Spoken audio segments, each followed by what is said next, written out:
नमस्कार दोस्तों, स्वागत है आप सभी का ज्ञानामेटिक चैनल पे। सो गाइस, इस वीडियो में हम लोग एसएससी जेई के 2017 के पेपर के नेक्स्ट जो 25 क्वेश्चंस हैं उनको डिस्कस करेंगे। इससे पहले वाली वीडियो में हम लोगों ने 25 क्वेश्चन डिस्कस किए थे, और अगर आप लोगों ने वो वीडियो नहीं देखी है तो मैंने लिंक उसकी डिस्क्रिप्शन में डाल दिया है, वो आप वहाँ से देख लेना। ठीक है। So without wasting any time, let's start our video. So the first question in our video is, choose the incorrect option for the equation of elongation of a uniform road having length L due to the self weight W। जो हमारा self weight के कारण elongation होती है किसी uniform rod की, that is delta equal to W L upon 2 A होता है। ठीक है। तो इसका आंसर पहला तो नहीं होगा। ठीक है। दूसरा भी ठीक होगा इसका आंसर, और तीसरा भी होगा। ठीक है। तो यानी कि ऑप्शन 4 हमारी करेक्ट हो जाएगी दोनों, यानी कि 2 WL/A भी इसका आंसर होगा और WL/A, क्योंकि हमने इनकरेक्ट ऑप्शन चूज़ करनी है। ठीक है। और हमें पता है कि एक रोड अगर उसकी एंड पे W पॉइंट लोड लगा है, ठीक है, और दूसरी तरफ है हमारे पास रोड जिसका वेट W है, ठीक है, तो इन दोनों के जो एलोंगेशन में रिलेशन क्या होता है कि जो सेल्फ वेट के कारण होता है ना, that is equal to delta L point load के कारण अपॉन 2। ठीक है। इन दोनों में ये रिलेशन होता है कि जो हमारी एलोंगेशन किसी रोड के अगर एंड पे पॉइंट लोड लगा है W, उसके कारण होगी ना, तो अगर उसका हम हाफ कर देंगे तो वो आ जाएगी सेल्फ वेट के कारण। ठीक है। So the next question is, consider the loaded beam as shown in the figure below. Determine the portion of the beam which is subjected to pure bending. Pure bending का case होता है जब हमारी shear force किसी portion में ना zero होती है। ठीक है। तो प्योर बेंडिंग का पोर्शन फाइंड करने के लिए हम उसकी बेंडिंग मोमेंट इसकी shear फोर्स डायग्राम ड्रॉ करेंगे। ठीक है। ये रिएक्शंस हो गई हैं। ए, ये पॉइंट है ई, बी और ये डी। ठीक है। यहाँ पे लोड डब्ल्यू लगा है, यहाँ पे भी डब्ल्यू लगा है। ठीक है। तो ये सिमेट्रिकल लोडिंग है, तो यहाँ पे रिएक्शन डब्ल्यू हो जाएगी। ठीक है। यहाँ पे भी डब्ल्यू हो जाएगी।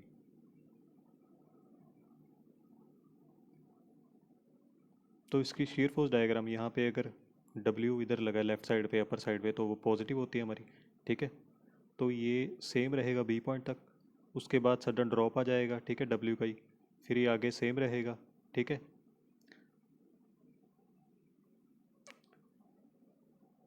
मतलब लाइन के ऊपर ही आएगा ये। ठीक है। तो फिर एक सडन ड्रॉप और आ जाएगा डब्ल्यू का, फिर ये सेम रहेगा और फिर सडन अप चला जाएगा। ठीक है। ये शीयर फोर्स डायग्राम होगी हमारी। यहाँ पे भी शीयर फोर्स है।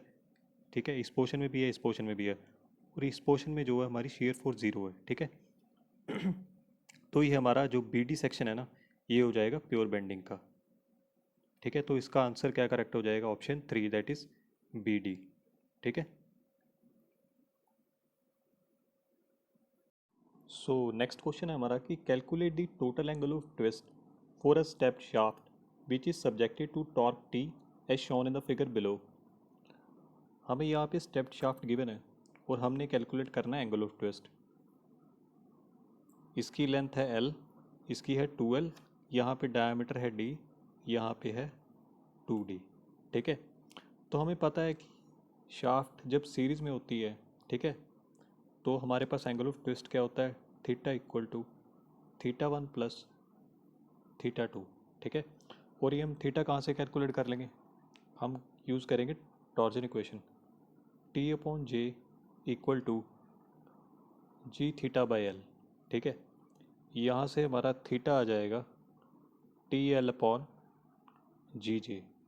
और हमें पता है कि शाफ्ट के केस में जो polar movement of inertia, that is J is equal to pi by 32D⁴ होता है। ठीक है।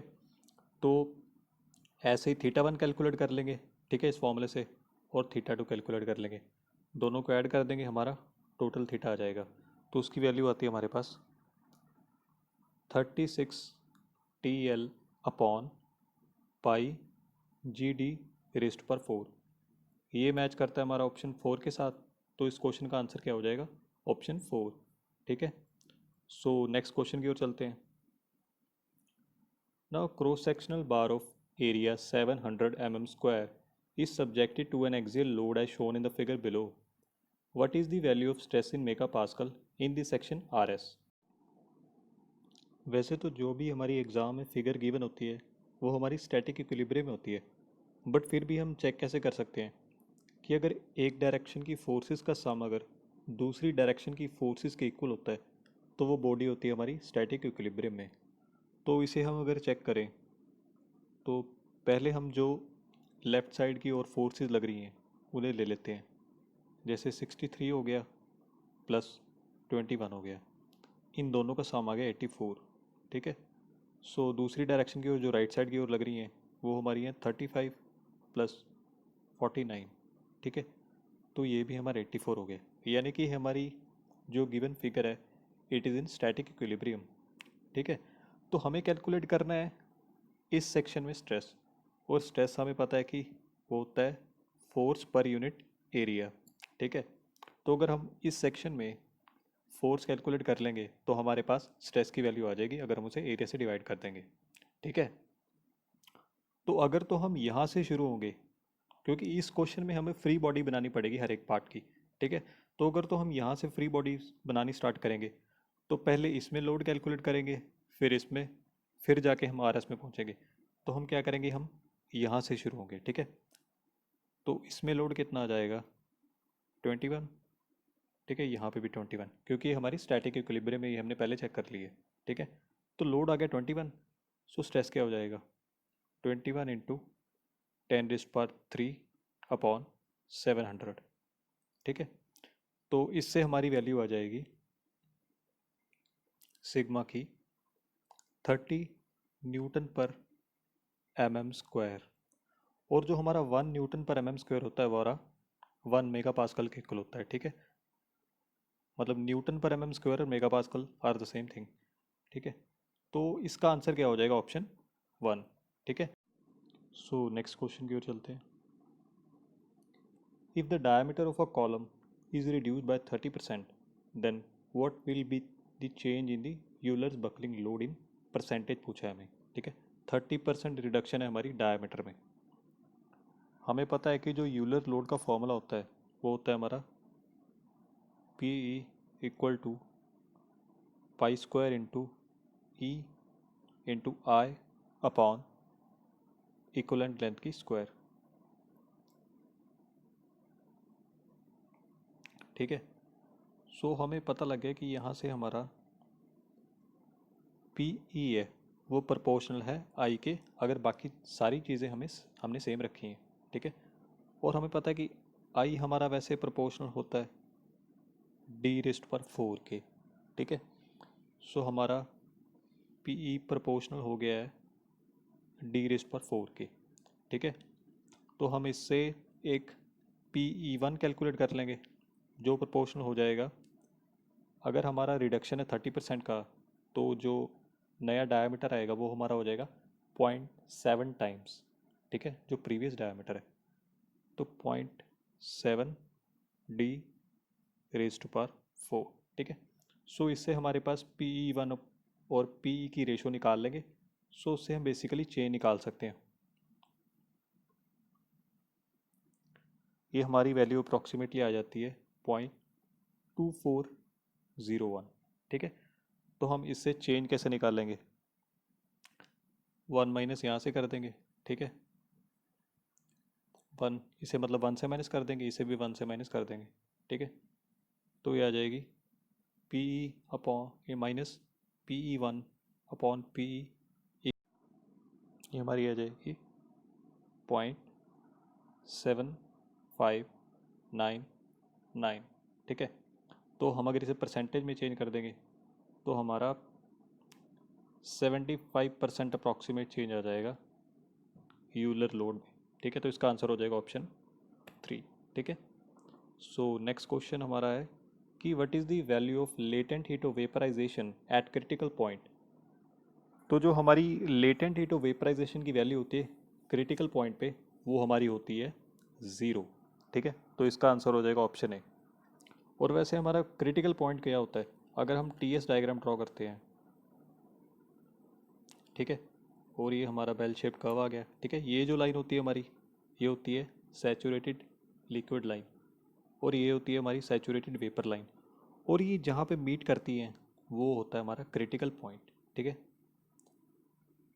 सो नेक्स्ट क्वेश्चन की ओर चलते हैं। What happens to the specific volume of water when it is heated at 0 degree Celsius. जब हम वाटर को हीट करते हैं ना 0 डिग्री सेल्सियस से, तो हमारा पहले तो जो डेंसिटी है ना वाटर की, वो इंक्रीज़ करती है, वो करती है increase up to 4 degree Celsius, क्योंकि जो वाटर की डेंसिटी है ना वो मैक्सिमम होती है एट 4 डिग्री सेल्सियस, ठीक है। सो अगर डेंसिटी इंक्रीज़ कर रही है तो हमारा स्पेसिफिक वॉल्यूम क्या हो जाएगा, स्पेसिफिक वॉल्यूम करेगा, क्योंकि अगर डेंसिटी कर रही है इंक्रीज़ तो जो स्पेसिफिक वॉल्यूम है वो करेगा डिक्रीज़। सो यानी कि 4 डिग्री सेल्सियस तक तो हमारा स्पेसिफिक वॉल्यूम कर रहा है डिक्रीज़, उसके बाद अगर हीट करते हैं वाटर को तो स्पेसिफिक वॉल्यूम हमारा करता है इंक्रीज। सो इस क्वेश्चन का आंसर क्या हो जाएगा कि फर्स्ट डिक्रीजेज देन इंक्रीजेज, ठीक है, that is option 4। Now which of the following is the other name of isentropic process. Basically जो हमारी रिवर्सिबल एडियाबैटिक प्रोसेस होती है उसे हम आइसेंट्रोपिक प्रोसेस भी बोलते हैं, ठीक है। तो इसका आंसर क्या हो जाएगा, ऑप्शन 2। और जो सारी रिवर्सिबल एडियाबैटिक प्रोसेसेस होती हैं वो तो हमारी आइसेंट्रोपिक होती हैं 100%, बट सारी की सारी आइसेंट्रोपिक प्रोसेसेस रिवर्सिबल एडियाबैटिक नहीं होती, ठीक है। सो नेक्स्ट क्वेश्चन है हमारा, which of the following represents an impossible cycle. देखिए साइकिल के केस में अगर हमारा कोई थर्मोडायनेमिक्स में साइकिल है तो उसके लिए हम ये एक रिलेशन होती है हमारी D Q by T less than equal to 0, ठीक है। अगर तो ये cyclic integral of D Q by T हमारा होता है 0 से स्मॉल, तो वो हमारा होता है कि साइकिल पॉसिबल है, ठीक है, मतलब रियल साइकिल है, ठीक है। और अगर यही साइक्लिक इंटीग्रल हमारा equal to cyclic integral of D Q by T is equal to 0, तो उस केस में हमारा होता है रिवर्सिबल साइकिल, ठीक है। और अगर यही चीज़ हमारी ग्रेटर देन 0 हो जाती है ना, cyclic integral of D Q by T is greater than 0, तो वो साइकिल होता है हमारा इम्पॉसिबल साइकिल, ठीक है। सो इस क्वेश्चन का आंसर क्या हो जाएगा, option 2, that is when cyclic integral of D Q by T is greater than 0, then the cycle is an impossible one, ठीक है। सो नेक्स्ट क्वेश्चन है हमारा, which of the following is incorrect for reversible. हमने पिछले question में भी किया है कि जो रिवर्सिबल एडियाबैटिक है that is also known as isentropic process, और हमें पता है कि आइसेंट्रोपिक प्रोसेस के केस में क्या होता है, D S is equal to 0, और D S is equal to 0 क्या इम्प्लाई करता है कि हमारा एस इज कॉन्स्टेंट, ठीक है। तो रिवर्सिबल एडियाबैटिक के केस में ये ऑप्शन भी सही है, ये ऑप्शन भी सही है, ठीक है। और एडियाबैटिक प्रोसेस कौन सी होती है कि जिसमें हीट इंटरेक्शन हमारी 0 होती है, सो ये ऑप्शन भी सही है। सो बची हमारे पास option 4, that is Q is not constant, तो ये हमारी इनकरेक्ट हो जाएगी for reversible adiabatic.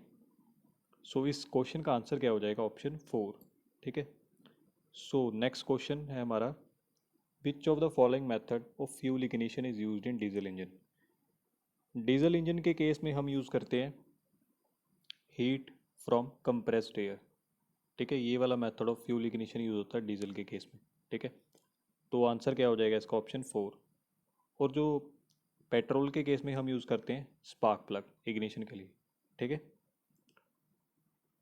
Now how self ignition temperature of petrol be compare to that of diesel. Basically petrol के केस में हम स्पार्क प्लग यूज़ करते हैं क्योंकि उसका जो सेल्फ इग्निशन टेम्परेचर होता है वो काफ़ी हाई होता है, ठीक है। सो यहाँ पे क्या हो जाएगा कि जो सेल्फ इग्निशन टेम्परेचर है पेट्रोल का that is higher than diesel. So यहाँ पे ऑप्शन हमारी 1 करेक्ट हो जाएगी।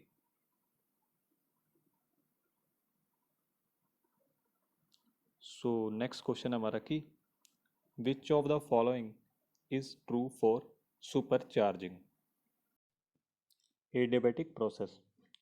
हमें यहाँ पे इनकरेक्ट ऑप्शन चूज करनी है for a reversible adiabatic process. जो सुपर चार्जिंग का केस है उसमें हम ऑप्शन 1 करेक्ट होगी हमारी कि supplying higher density of air at intake then the surrounding. इस चीज़ को हम सुपर चार्जिंग बोलते हैं। ठीक है।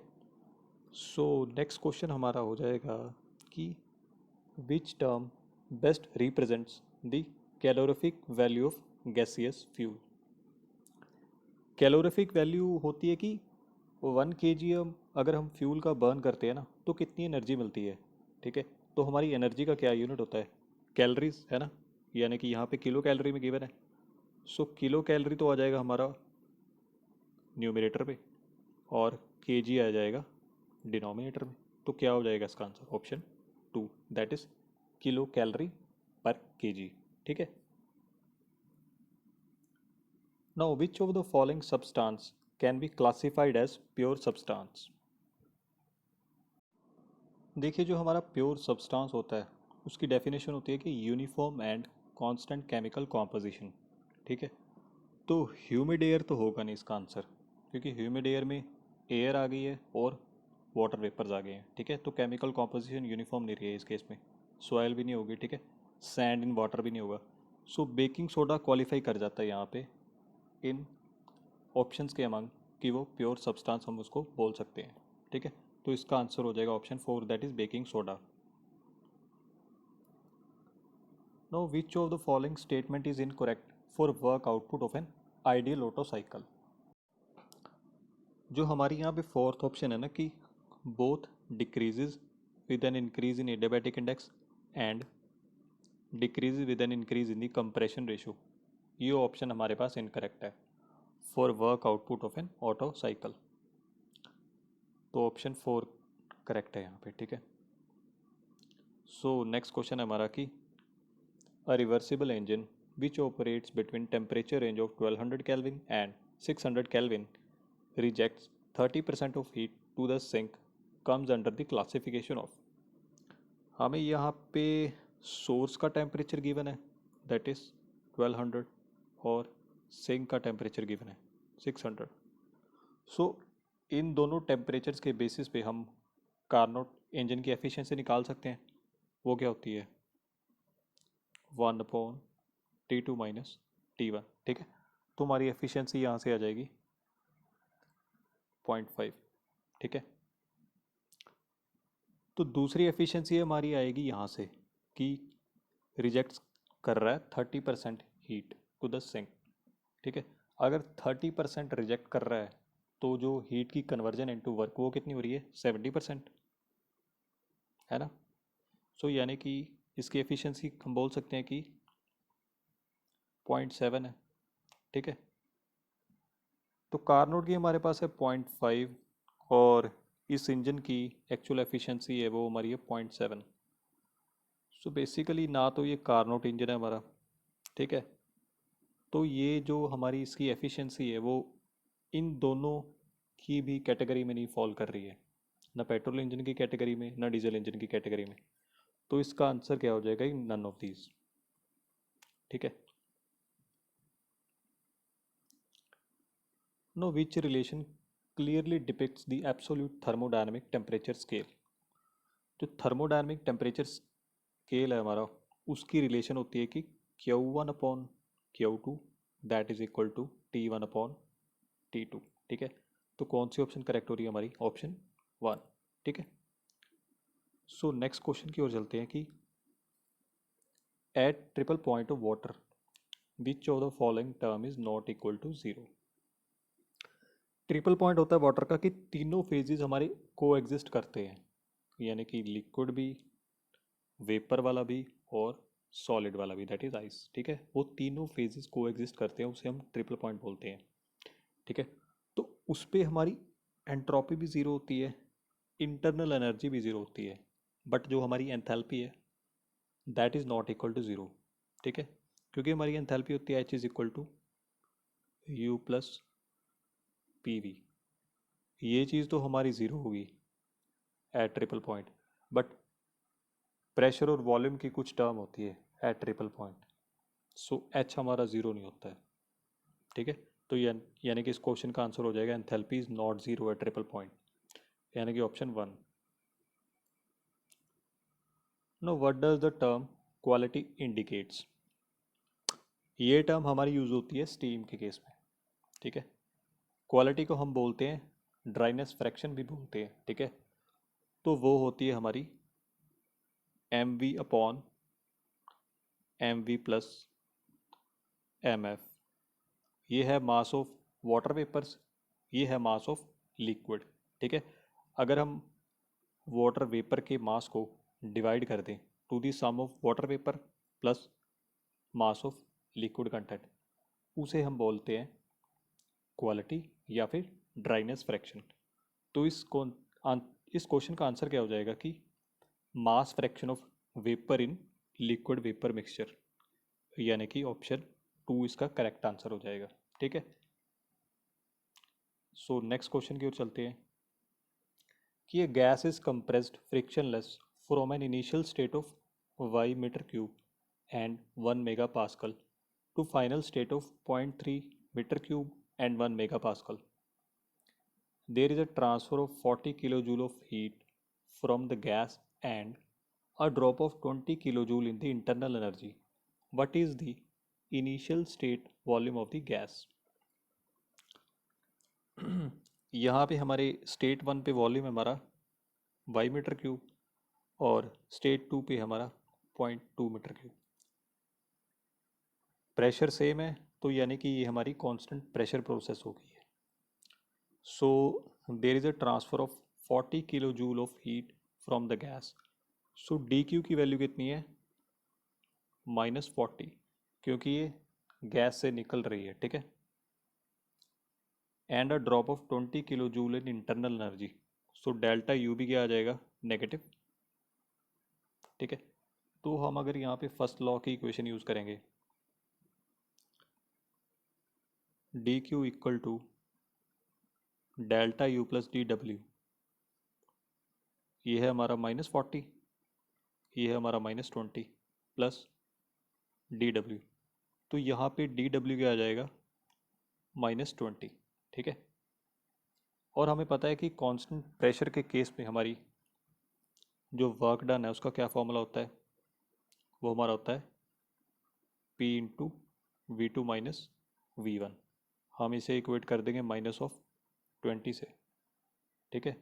V1 हमने पता करना है, V2 की वैल्यू 0.2 और इसकी वैल्यू 1 MPa। सो यहाँ पे हमारी Y की वैल्यू क्या आ जाएगी? वो आ जाएगी 0.22 मीटर क्यूब, ठीक है। तो इसका ऑप्शन हो जाएगा ऑप्शन टू, ठीक है। Know what is the drop in enthalpy in kilojoule per kg for a steam vessel which is perfectly insulated and does not work, which has an exit velocity of steam at 40 metre पर second.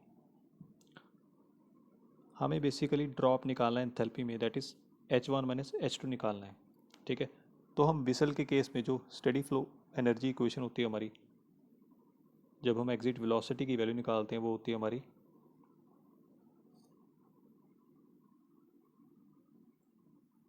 ठीक है।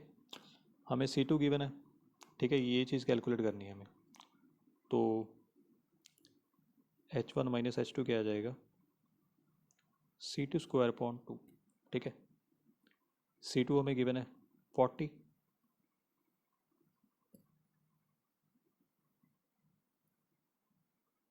तो ये आ गया 1600 divide by 2, that is 800। ये हमारा है joule पर केजी में, सो इसे हम 1000 से डिवाइड कर देंगे तो हमारा किलो जूल पर केजी में आ जाएगा और ऑप्शन वन हो जाएगी करेक्ट, ठीक है। दैट इज़ 0.8 किलो जूल पर केजी। तो two Carnot engines are connected in a series with working extreme temperatures at 2000 Kelvin and 200 Kelvin respectively. What is the efficiency of the first Carnot engine? हमें extreme temperatures given है, दो Carnot cycle जब series में है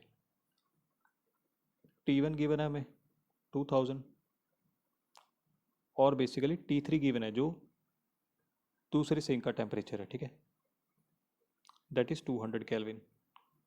यहाँ पे T2 की value हमें नहीं गिवन है जो मिडल में है जो हमारा ना।